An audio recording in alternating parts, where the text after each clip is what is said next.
So good morning! Today is our day 2 here in Prague. We're here on top of the bridge here in Charles Bridge. Ito yung one of the main tourist attractions here. At the edge of the bridge, may tower lookout siya. Ganyan.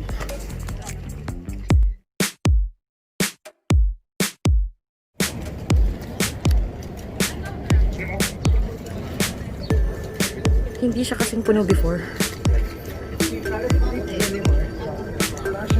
Before, sobrang daming tao dito sa Charles Bridge. Ngayon, ayan, medyo konti lang because of coronavirus. Pero, marami pa rin. Ayan, sila Biik and Tokshi. Ito yung mga street arts, parang sa Barcelona Palace. Actually, everywhere naman may mga art na ganyan. Everywhere in Europe. Charles Bridge is a medieval stone arch bridge that crosses the Vltava River in Prague, Czech Republic. Its construction started in 1357 under King Charles IV and finished in the early 15th century. Charles Bridge was the most important connection between Prague Castle and the city's old town and adjacent areas. This land connection made Prague important as a trade route between Eastern and Western Europe.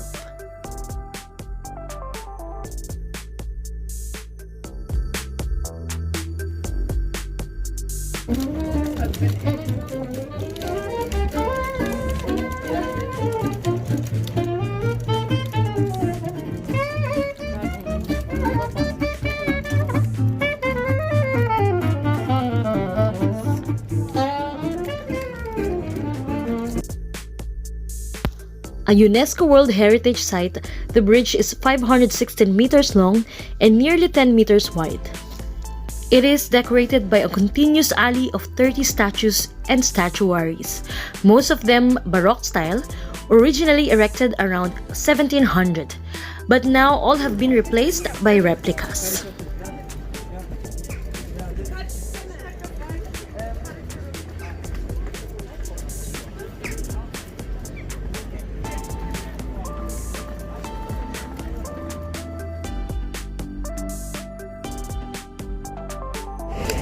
So ayan, momsies and friends, nandito na kami sa other side of the river. Ito yung may another tower lookout dito. Dito yung papuntang Old Town Square. So from where we were, dun yung castle. So we're gonna go to the castle also later, probably in the afternoon. Hindi sobrang daming tao unlike before, na talagang walang mahulugang karayom, ganun. Actually, may here, ito yung papunta ng tower. May entrance fee rin siya. So, we're not gonna go anymore. Because we can also check it out. I mean, we can also have the same view on top of the mountain when we go to the castle later. From Mosteca 12 residence, our accommodation, we headed towards Charles Bridge until we reached the old bridge tower alongside with the churches. So, momsies and friends, ayan o, there's lots of candy shops everywhere here in Prague. Kaloka oh, how many calories yan? Super nice. Ayan na naman yung Tradelnik, the old Prague. Meron din siya dito. They also have what? Gelato! And macaroons.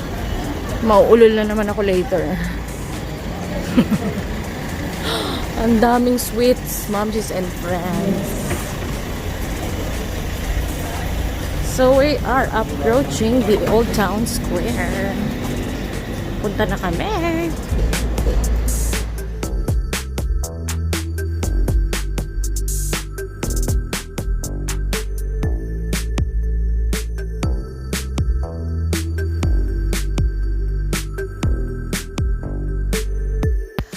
Prague has definitely undeniable charm when it comes to structures and shops along the streets. Bohemian crystals is one of the best souvenirs, even though it's a little bit pricey. Yeah, yeah, yeah, yeah, yeah, yeah, yeah, yeah. From the churches, we cross the street and follow Karlova. Continue, then turn left to Serinaska and turn right to Linsharska. Then, you can find the new city hall.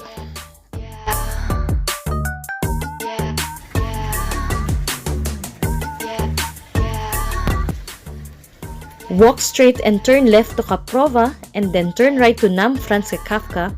Then you will find the St. Nicholas Church that will bring you to the most famous Old Town Square with a view of the Church of Our Lady and the Clock Tower.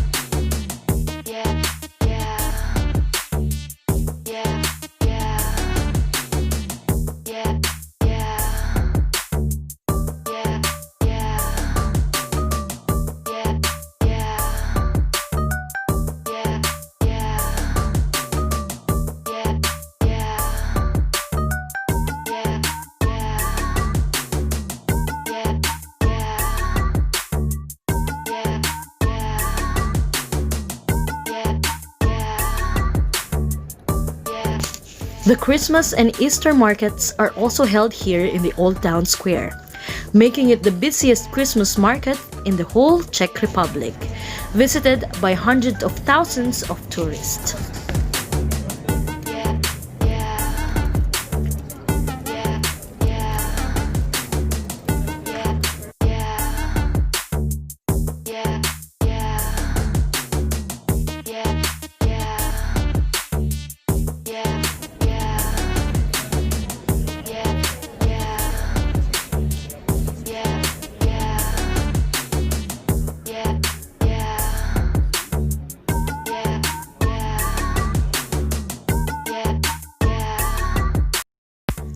After a quick tour in the Old Town Square, we headed for some lunch and we found ourselves indulging with the delicious food of restaurant U Modré kachničky.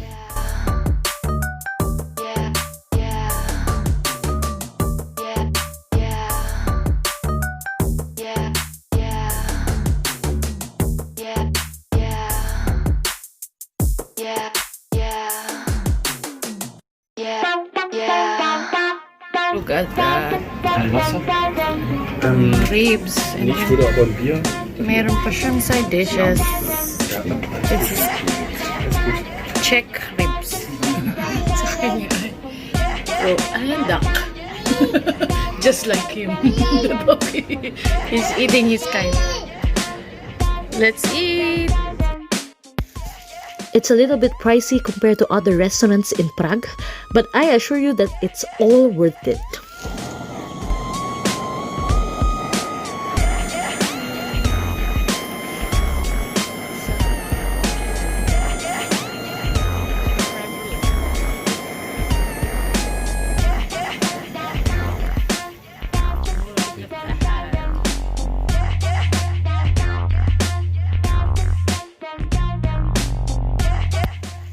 After our satisfying lunch, we also made a short trip to historic urban market just few meters away and back to Charles Bridge to our accommodation to take a nap.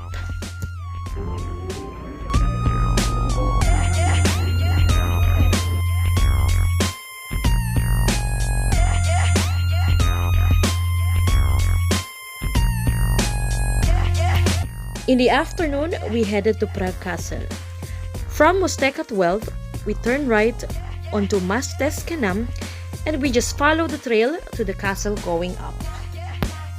Straight onto Noravadova, Ubos, right turn to Lorentanska, and then you can almost see the top of the church from here. There's actually an easier way up to the castle using the stairs. But as we are roaming around with a stroller for Babshi, we have to do a bigger detour using the streets.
Prague Castle. Hindi ka na sa aking background. Iikot lang ako.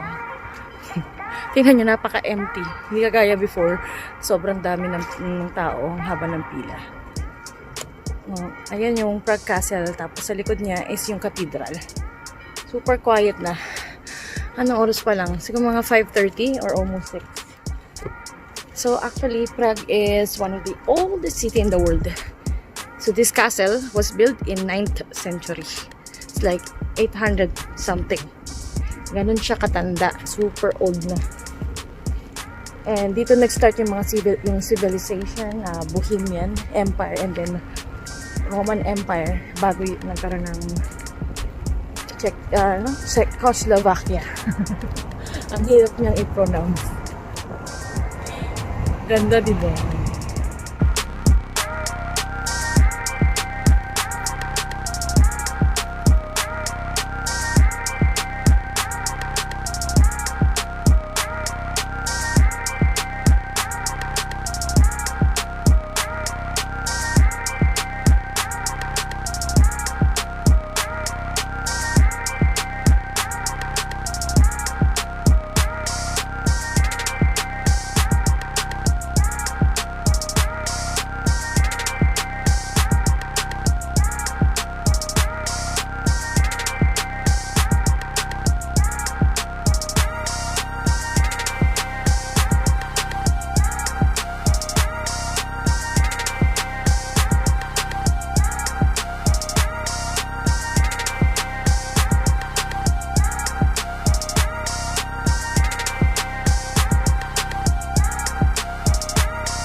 According to the Guinness Book of World Records, Prague Castle is the largest coherent castle complex in the world, with an area of almost 70,000 square meters.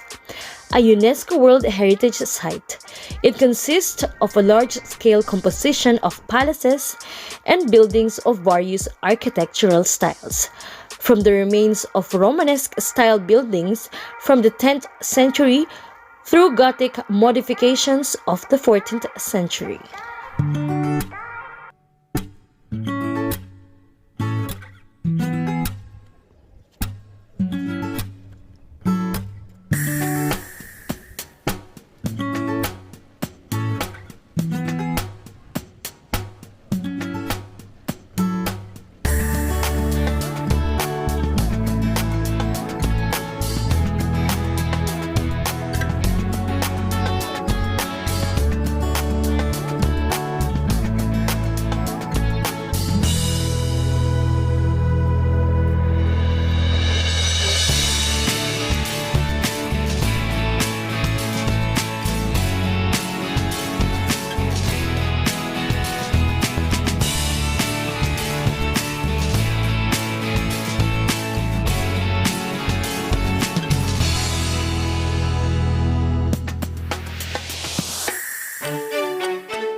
Right after the castle complex, we just took the road going down to the metro.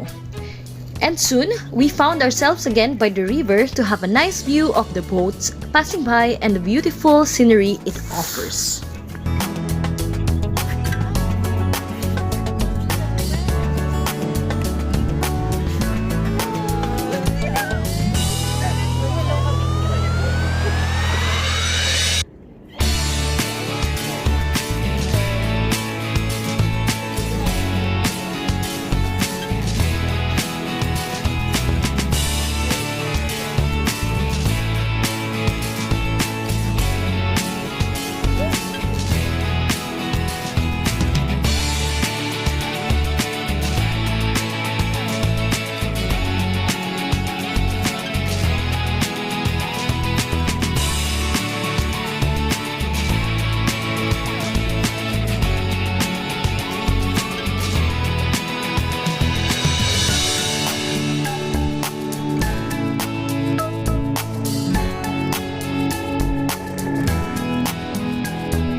And because Prague is such a beautiful city, I can't help but to catch the sight of the wonderful city lights.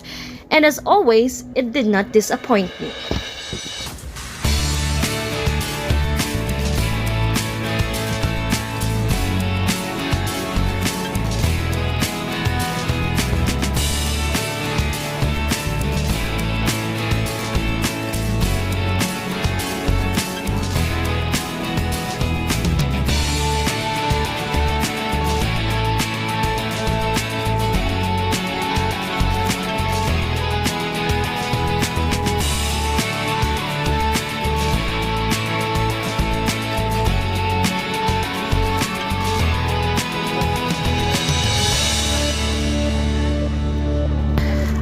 I hope you like this video.